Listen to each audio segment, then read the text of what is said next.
Russia நடுவே 4000 kilometre ஊடுருவி தாக்கிய உக்ரைன் விமானப்படையை நொறுக்கியது எப்படி?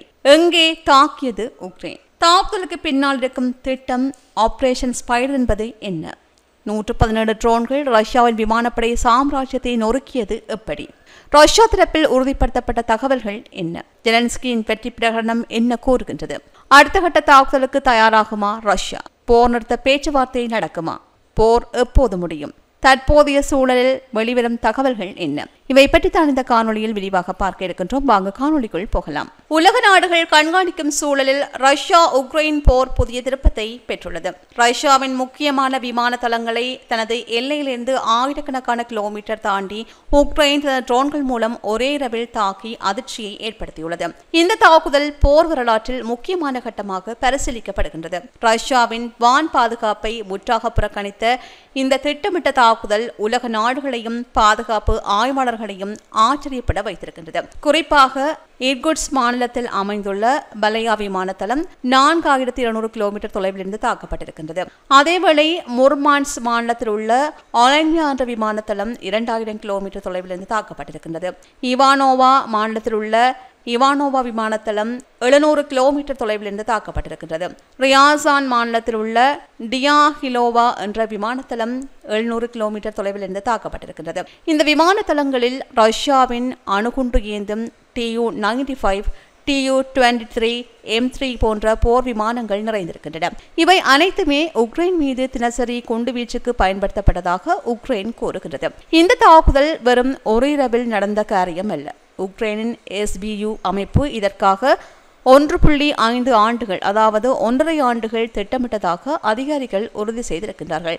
3 முக்கியமான அம்சங்கள் இதில் உள்ளது.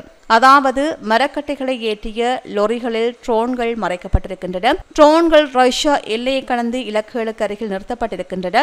அந்த மரக்கட்டைகளை வைத்திருந்த லொரிகளில் கூரைகள் ரிமோட் மூலம் திறக்கப்பட்டு ட்ரோன்கள் பறக்கவிடப்பட்டன. இதனை SBUவின் ஒரு அதிகாரி விளக்குகின்றார். அதாவது 3 நேர மண்டலங்களில் பணி செய்த எங்கள் வீரர்கள் ஒரே நேரத்தில் செயலில் ஈடுபட்டார்கள். இதுவே வெற்றியின் ரகசியம் என்று கூறுகின்றார். இந்த தாக்குதலில் மொத்தம் 117 FPV வகையான சூசைட் ட்ரோன்கள் பயன்படுத்தப்பட்டுள்ளன. ஒவ்வொரு ட்ரோனும் 1000 கிலோமீட்டர் பறக்கும் திறன் தான் கொண்டிருப்பதால் அதிக தூரம் சென்ற பகுதிகளுக்கு இவை மூலம் தாக்குதல் நடத்தப்பட்டிருக்கிறது. இவை அனைத்தும் சிறிய அளவிலானவை, ஆனால் விமானங்களின் ஹேங்கர்களில் நேரடியாக மோதி வெடிக்க செய்யப்பட்டது. இதனால் Tu-95 போன்ற அணுகுண்டு ஏந்திய விமானங்கள் அணிந்திருக்கின்றன. செயற்கைக்கோள் படங்கள் மூலமாக 3 Tu-95S முற்றிலும் அழிந்ததும் இன்னும் 1-2 விமானங்களும் பாதிப்பு ஏற்பட்டதும் உறுதி செய்யப்பட்டது.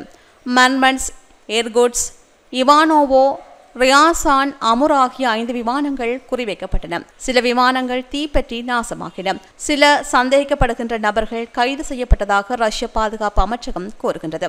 இந்நிலையில் உக்ரைன் அதிபர் ஜெலன்ஸ்கி தன்னுடைய எக்ஸ் பக்கத்தில் இதுபோன்ற தாக்குதல் வரலாற்றில் இடம் பிடிக்கும், எங்கள் வீரர்கள் ரஷ்யாவிற்குள் ஊடுருவி திட்டமிட்டு நடவடிக்கை எடுத்தார்கள், சாதாரண மக்களுக்கு பாதிப்பு ஏற்படவில்லை, விமானங்கள் மட்டும் அளிக்கப்பட்டதாகவும் இது தொடரும் என்றும் கூறியிருக்கின்றார். இந்த தாக்குதலுக்கு பதிலடி அளிக்க ரஷ்யா ஒரே இரவில் 479 ஏவுகணைகள் மற்றும் ட்ரோன்களை உக்ரைன் மீது ஏவியது. இதில் 385 உக்ரைன் தடுத்து நிறுத்தியது. இருந்தாலும் 18 இடங்களில் தாக்குதல்களும் ஒரு ரகசிய பயிற்சி முகாமில் 12 பேர் உயிரிழப்பும் ஏற்பட்டதாக தகவல்கள் கூறுகின்றன. இந்த தாக்குதலை தொடர்ந்து இன்று 2ஆம் கட்ட சமாதான பேச்சுவார்த்தை துருக்கியில் இடம்பெற இருக்கிறது. கடந்த மே மாதம் 16ஆம் தேதியில் நடந்த முதல்கட்ட பேச்சுவார்த்தையில் போர் கைதிகள் பரிமாற்றத்திற்கு மட்டுமே ஒப்புதல் கிடைத்தது. இன்று இடம்பெறவுள்ள பேச்சுவார்த்தையில் உக்ரைன் பாதுகாப்பு அமைச்சர் ரோஸ்டம் உமேரோவ் தலைமையிலான குழு பங்கேற்கிறது.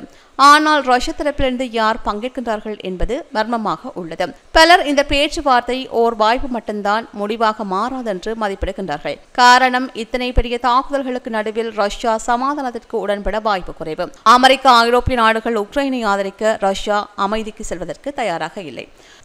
குறிப்பாக 2022 பிப்ரவரி மாதம் 24ஆம் தேதி ரஷ்யா உக்ரைன் மீது போர் தொடங்கியது.